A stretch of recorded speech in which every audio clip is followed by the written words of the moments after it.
Nimmala Mounika aim ఏంటి అసలు రాజకీయాలు? పవన్ కళ్యాణ్ గారి వెంట నడవటం అంతే. ఇంకా లైఫ్ లాంగ్ అడగటమేనా? అంతే. ఆయన పార్టీ ఉన్నంత కాలం ఆయన ఏం చెప్పారు, కట్టెగాలేంత వరకు నేను రాజకీయాల్లో ఉంటానన్న. అలానే నేను కూడా సమయం సందర్భం బాగున్నా బాగోకపోయినప్పటికీ కూడా ప్రత్యక్షంగా లేకపోయినా పరోక్షంగా అయినా నేను రాజకీయాల్లో ఉంటాను. సింగిల్ లైన్ లో చెప్పాలంటే సిబిఎన్ గారు ఏం చెప్తారు? చంద్రబాబు నాయుడు గారి గురించి విజనరీ లీడర్ అంటాను 100%. నాకు చిన్నప్పటి నుంచి చంద్రబాబు నాయుడు గారు అంటే ఇష్టం ఉంది. పవన్ కళ్యాణ్ గారు ఏం చెప్తారు? ఆయన గురించి మాట్లాడాలంటే అసలు నిస్వార్థమైనటువంటి వ్యక్తి, స్వార్థం లేదు మనిషికి, జీరో. ఇప్పుడు నాకన్నా రాజకీయాల్లోకి వస్తే ఇదని అదని ఏదో చిన్న చెత్తగా స్వార్థం ఉంటుంది. మీకన్నా ఈరోజు మీరు చేస్తున్నారు, మీడియాకి మీరు సపోర్ట్ చేస్తున్నారు, మీకు స్వార్థం ఉంటుంది. పవన్ కళ్యాణ్ అంటే స్వార్థం లేని వ్యక్తి. ఎవరు ఉండరు కదండి స్వార్థం లేనిదే.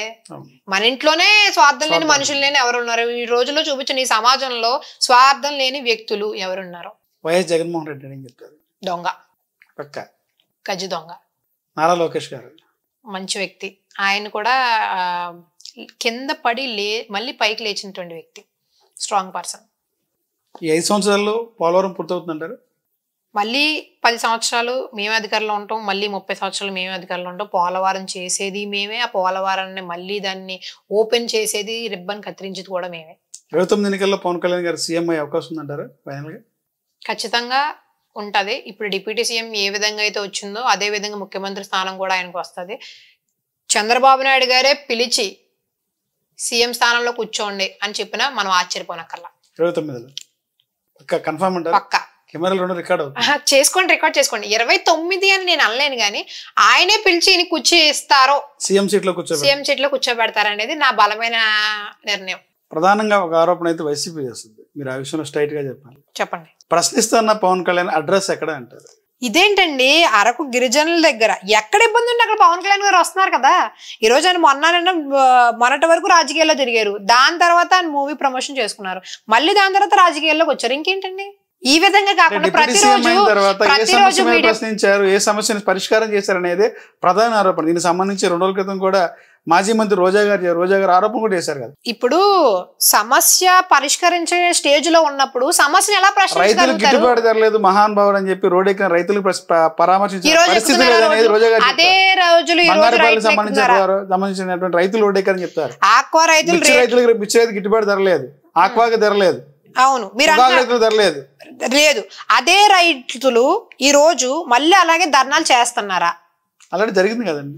ఎప్పుడండి?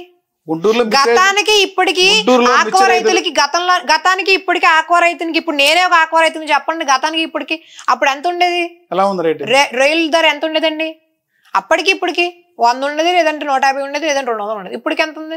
350 340 ఉంది. అప్పటికి ఇప్పటికి డిఫరెన్స్ లేదని మీరు ఎలా చెప్పగలుగుతున్నారు? మార్పు ఉంది. ఎలా ఉంది? అప్పుడు రేటు అప్పటికి ఇప్పటికి 50-60 రూపాయలు తేడా ఉంది కదండి సుమారు. ఇంకెంత పెంచుతారు? మరి వైసీపీ గిట్టుబాటు ధర లేదు, ఏ రంగం కూడా వైసీపీలో ఉన్న వాళ్ళకి పాపం రావట్లేదేమో, చెరువుల్లో ఉన్న వాళ్ళకి మాత్రమే రావట్లేదేమో, కానీ ప్రజలందరూ ఇబ్బందులు లేరని రైతులు అందరూ కూడా బాగానే ఉన్నారు. ఇప్పుడు ఇబ్బంది లేదు, ఇంకా కొంచెం ముందుకెళ్తే మెరుగుపరుస్తారు. బాబు షూరిటీ మోసం గ్యారంటీ అని చెప్పి వైసీపీ ఒక మోసం కాదండి, భవిష్యత్తు గ్యారంటీ. ఆయనకి ఏం అవసరం అండి ఈ వయసులో ఆయన మోసం చేసి ఏం సాధించగలుగుతాడు? అంటే అది కూటమి అనేది కూటమి ప్రభుత్వాన్ని ఎద్దేవా చేస్తూ వాళ్ళు ప్రచారం చేస్తున్నారు, క్యాంపెయిన్ చేస్తున్నారు, డోర్ టు డోర్ చేస్తున్నారు.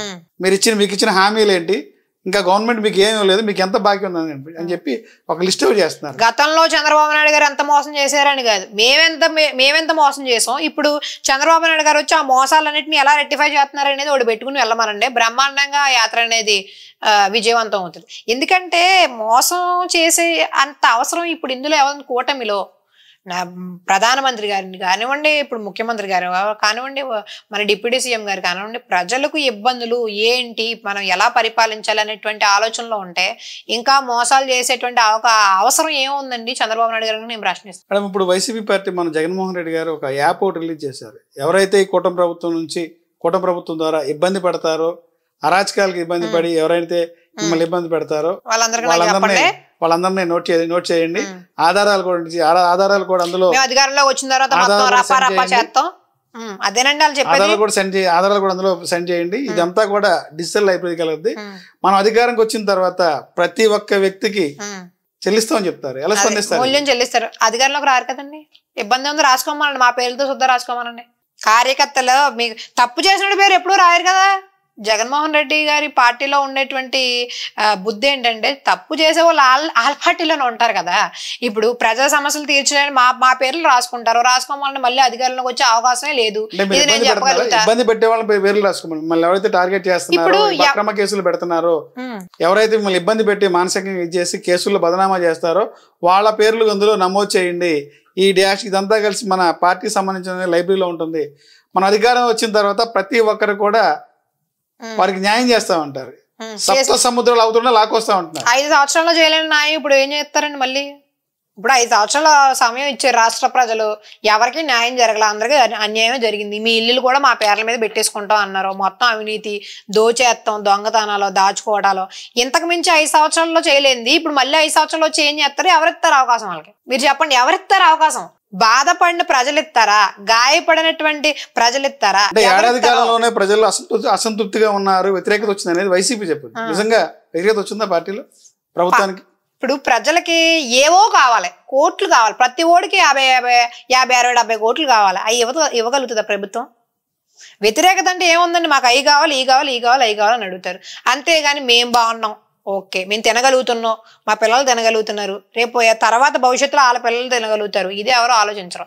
ప్రజలు అన్నటువంటి వ్యక్తులు ఏంటంటే బేస్గా ఈ పార్టీ వస్తే ఈ పార్టీ నచ్చదు, ఈ పార్టీ వస్తే ఈ పార్టీ నచ్చదు, రేపు ఇంకో ప్రభుత్వం ప్రవేశపెట్టినా సరే ఆ పార్టీ నచ్చదు. అలాంటి వాళ్ళు అందరికీ సమాధానం చెప్పుకుంటూ కూర్చుంటూ మీకు ఇది కావాలా, ఇన్ని కోట్లు కావాలి, అన్ని లక్షలు కావాలనేటువంటిది ఇబ్బందులు. కానీ ఎవరికి ఏం కావాలనేటువంటిది ఇప్పుడు ప్రజలకి, సామాన్య ప్రజలకి ఏం కావాలి అనేటువంటిది ముఖ్యమంత్రి గారికి తెలుసు, డిప్యూటీ సీఎం గారికి తెలుసు, ప్రధానమంత్రి గారితో సహా తెలుసు. వాళ్ళకి వాళ్ళ అవసరాలు కనుక ఖచ్చితంగా ప్రభుత్వం ఓట్లేసి నమ్మి ఈ రోజు ఇంతవరకు నిలబడ్డారు కాబట్టి వాళ్ళకి ఖచ్చితంగా న్యాయం చేకూరుస్తారనేటువంటిది నమ్మాలి. గతంలో పవన్ కళ్యాణ్ గారు సామాన్యమైన వ్యక్తుల్ని అసెంబ్లీకి తీసుకెళ్తా ఉన్నారు, లబ్బర్ చెప్పులతో ఉన్న వ్యక్తుల్ని అసెంబ్లీలో కూర్చోబెడుతున్నారు. నిజంగా ఎన్నికల్లో 24 ఎన్నికల్లో ఆ పరిస్థితి నిజంగా జరిగిందంటారా? అతి సామాన్య వ్యక్తులని అసెంబ్లీకి తీసుకెళ్లారా పవన్ కళ్యాణ్ గారు?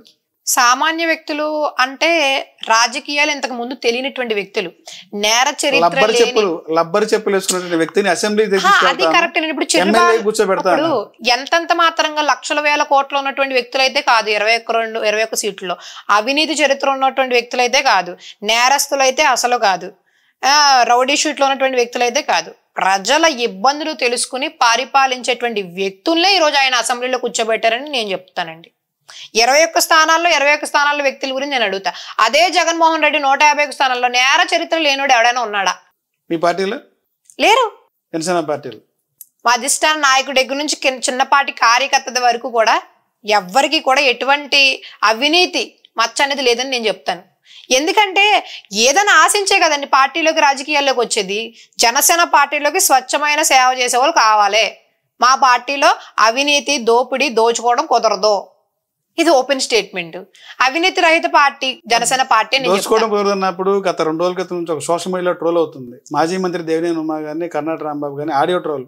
100 కోట్లు ఇప్పటికే 100 కోట్లు సంపాదించాడు మన ఎమ్మెల్యే అని చెప్పి అంటారు. మీ పార్టీ ఎమ్మెల్యే నిజంగా 100 కోట్లు సంపాదించారా? ఏడాదిలో 100 కోట్లు సంపాదించారా?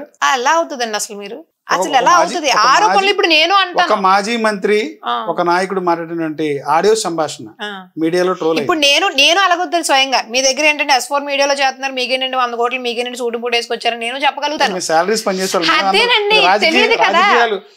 రాజకీయాలు అనేటప్పటికీ ఒక కాన్స్టిట్యున్సీ ఎమ్మెల్యే వేరు, మాలాంటి ఎంప్లాయీ వేరు కాదు. రాజకీయాలు అనేటప్పటికీ ఈ 100 కోట్లు ఉంది, 50 కోట్లు ఉంది, 1,00,000 కోట్లు ఉంది అని చెప్తారు. వాస్తవాలు వచ్చేటప్పటికి ఏం జరగవు కదండి. వాస్తవాలు వచ్చినప్పటికి ఏం జరిగింది ఏంటనేసి ఇప్పుడు డిబేట్ లో పాల్గొమాలని స్వయంగా నేనే చెప్పగలుగుతాను ఎవరి చరిత్ర ఏంటనేది. దీని మీద పార్టీ ఎలా స్పందించింది ఈ ఆడియో ట్రోల్ మీద? పార్టీ స్పందించడానికి ఇప్పుడు ప్రతి చిన్న విషయానికి కళ్యాణ్ గారు వచ్చి లేదంటే నాయకులు 100 కోట్ల ఆరోపణ అంటే మీకు చిన్న విషయం అంటారా?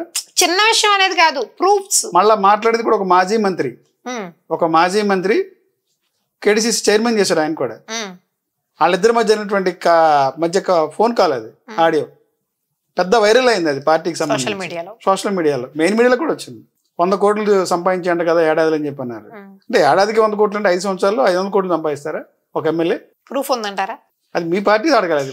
నేను ఫోన్ చేసి మాజీ మంత్రి ఫర్ ఎగ్జాంపుల్ మా ప్రతిపక్షాలు ఎవరైతే ఉన్నారో నేను ఫోన్ చేసి ఇదని చెప్తాను, అది ఆడియో లాక్ అవుతుంది, విత్ ఇన్ ట్రోల్ చేసేస్తారు. అది కాదు కదా, సాక్ష్యాలతో నిరూపించాలి కదండి. ఇప్పుడు ఇన్కమ్ ట్యాక్స్ రైడ్ పంపించమని అలాంటి దాని మీద మీ పార్టీ యాక్షన్ తీసుకుందా అంటున్నాయి. ఖచ్చితంగా అది వాస్తవం అని తెలిస్తే, వాస్తవం అని తెలిస్తే దాని పక్కన మాట్లాడగలుగుతారు. దానికి సంబంధించినటువంటి ఎందుకు అంత 100 కోట్ల ఆరోపణ అంటే చిన్న విషయం ఏం కాదు, పెద్ద విషయం. దాని వెనకాల ఎవరు బడా నాయకులు ఉన్నారనేది కూడా పార్టీ ఖచ్చితంగా వెలుగులోకి తీసుకొస్తుంది.